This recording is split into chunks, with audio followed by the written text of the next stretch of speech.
bye bye rồi le phát tin hay lal savunga parka kan kala avoina samagra botany lecture post mà cái apply interview không nó chọn về ạ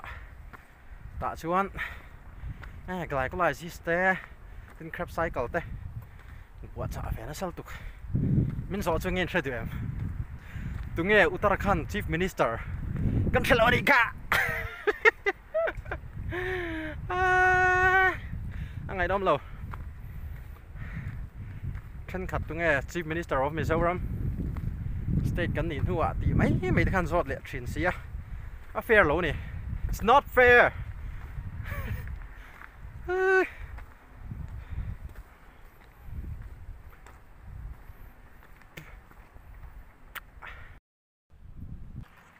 direct interview direct recruitment interview kal tanga nei hi chu a bias theini chu affair lo chu ka tilo lak san nei chu ka timi alo amai ro chu zo na ngai min zo ngai lo mo tunge Mizoram Chief Minister ti te kha chu tu po khan kan thadona ni khami khan mark thum lo puta se full mark thum ho mai dona tunge Jharkhand Chief Minister ti khan mark thum tho posia har ve de utani chu chút tiếng anh vang chuan direct interview atanga recruitment hi chu fair low a bias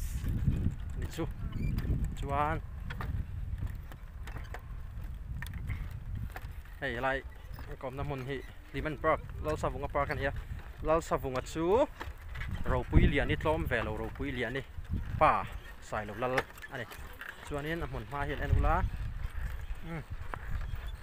yan đi em zong in ăn soi thắt thìn ạ hey ăn một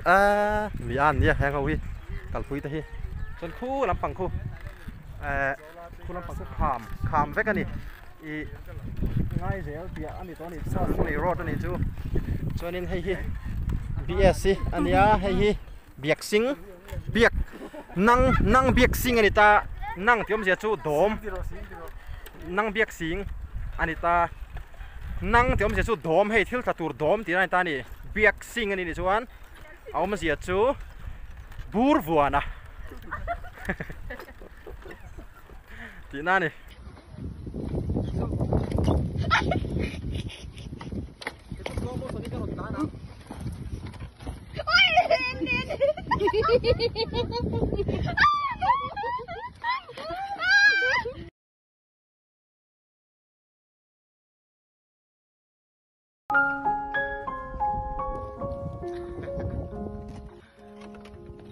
hey bur